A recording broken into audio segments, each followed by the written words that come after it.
Assalamualaikum warahmatullahi wabarakatuh. Apa kabar Nanda pada hari ini? Semoga Nanda semua sehat selalu. Dan semoga kita semua selalu dalam lindungan Allah Subhanahu wa Ta'ala. Amin. Sebelum kita beralih pada pembelajaran selanjutnya, sebelumnya Nanda itu telah mempelajari jenis dari interaksi sosial. Nah, begitu pula Nanda telah mengetahui interaksi dalam persatuan dan interaksi yang menyebabkan perpecahan. Sekarang Ustazah mau bertanya, interaksi apakah yang menyebabkan satu orang itu berbincang kepada banyak orang? Nah, yang kedua yaitu adalah mengapa hal atau interaksi tersebut itu sangat penting dalam kehidupan? Nah, yang pertama itu adalah suatu jenis interaksi antara individu dengan kelompok. Nah, mengapa interaksi tersebut sangat diperlukan? Karena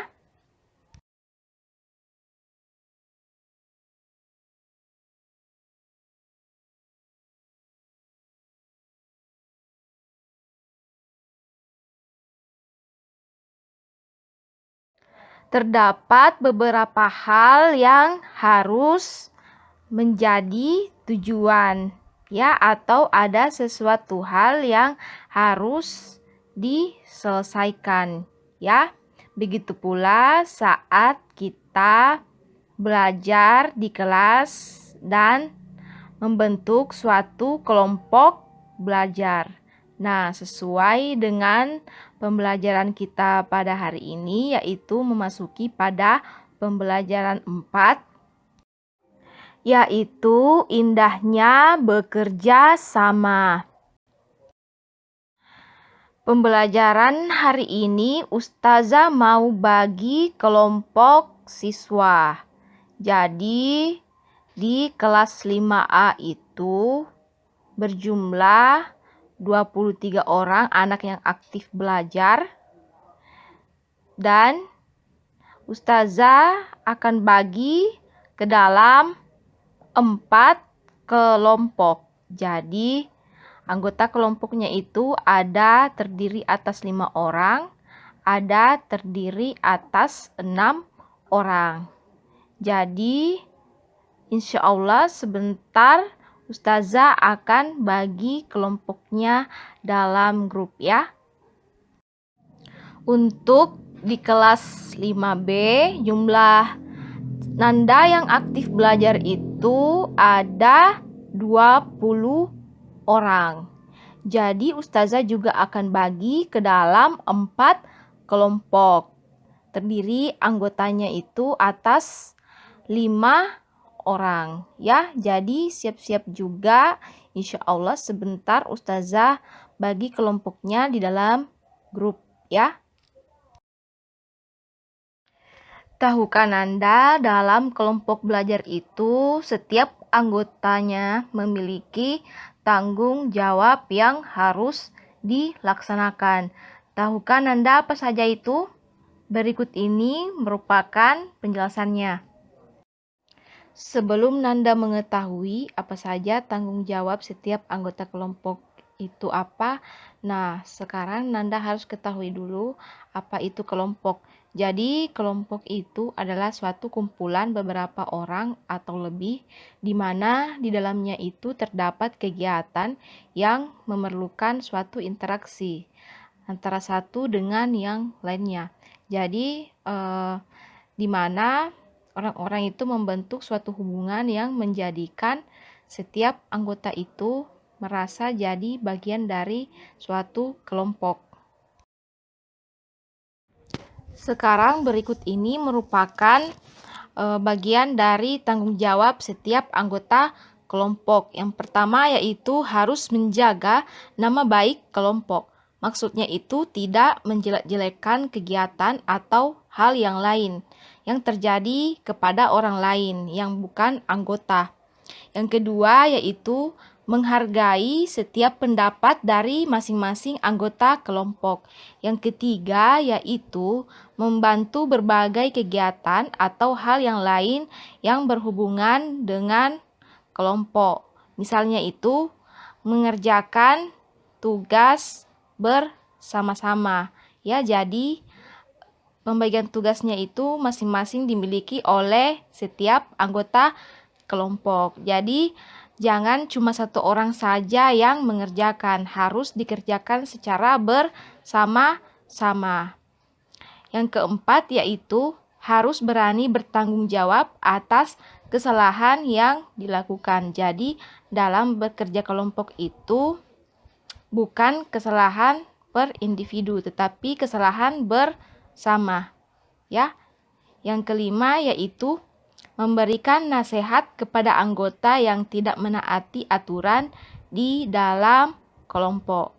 Dalam artian bahwa memberi nasihat itu tidak harus secara kasar ya. Jadi kita harus bicara baik-baik dengan teman kelompok. Intinya yaitu kita tidak boleh menonjol sendiri di dalam suatu kelompok. Kita harus saling menguatkan sehingga kelompok itu menjadi bermanfaat. Seperti itu ya Nanda. Sekarang perhatikan gambar suatu kelompok berikut ini. Siti, Dayu, Beni, Edo, Lani, dan Udin teman satu kelompok.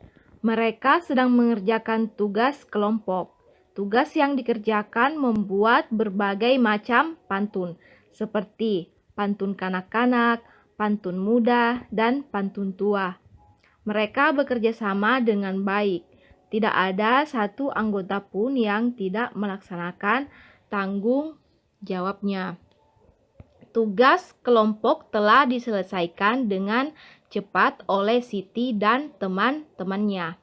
Lani, Beni, dan Udin ditunjuk untuk mewakili kelompoknya membacakan pantun yang telah dibuat. Lani bertugas membaca pantun kanak-kanak. Nah, Nanda sebelumnya telah mengetahui pengertian dari pantun kanak-kanak, pantun muda, dan pantun tua. Dan juga sudah mengetahui apa-apa saja contoh dari pantun kanak-kanak, pantun muda, dan juga pantun tua. Berikut ini adalah contoh lagi mengenai ketiga pantun tersebut. Pantun sebelumnya itu merupakan pantun yang terdiri atas 4 baris atau dalam satu bait ya. Jadi Ustazah jelaskan kembali bahwa pantun itu terdapat isi dan juga sampiran. Baris pertama dan kedua itu merupakan sampiran. Dan baris ketiga dan juga 4 merupakan isi dari pantun. Pantun itu merupakan cara yang sangat baik untuk menyampaikan suatu nasihat. Nasihat baik dalam individu maupun dalam kelompok. Nah, pada pertemuan sebelumnya itu telah Ustazah tampilkan contoh ya dari pantun mufakat. Nah, di mana kerjasama dan mufakat itu merupakan warisan budaya masyarakat Indonesia. Warisan budaya ini yang harus dipertahankan atau ditingkatkan, di mana hal tersebut menjadi tanggung jawab masyarakat Indonesia. Berikut ini adalah sosial dan budaya. Yang pertama yaitu membiasakan musyawarah mufakat dalam mengambil keputusan bersama. Yang kedua, membiasakan tolong-menolong antar warga masyarakat. Yang ketiga yaitu ikut serta dalam kegiatan kerja bakti atau gotong royong. Yang keempat yaitu menjaga interaksi yang baik antar warga masyarakat. Yang kelima, membiasakan interaksi yang mengarah kepada persatuan. Dan yang terakhir yaitu menghindari interaksi yang mengarah kepada perpecahan. Dalam keanekaragaman sosial budaya di Indonesia, di mana kita harus bertanggung jawab untuk menjaga ketertiban maupun keamanan, baik di lingkungan tempat tinggal kita. Nah, berikut ini merupakan hal yang harus diperhatikan untuk menjaga ketertiban dan juga keamanan di lingkungan sekitar kita. Sebelum Nanda mengetahui hal apa saja yang harus diperhatikan untuk menjaga ketertiban dan keamanan lingkungan sekitar, Nanda perlu ketahui dulu apa itu keamanan dan ketertiban. Jadi yang pertama, keamanan itu yang asal katanya adalah aman, itu merupakan suatu kondisi yang merupakan atau bebas dari segala macam bentuk gangguan dan hambatan. Sedangkan yang kedua, ketertiban itu adalah suatu keadaan di mana segala kegiatan itu dapat berfungsi atau berperan sesuai dengan ketentuan yang ada. Nah, sekarang berikut ini adalah upaya yang dapat dilakukan masyarakat untuk menjaga keamanan dan juga ketertiban di lingkungan sekitar, yaitu dengan mengadakan siskamling atau ronda malam.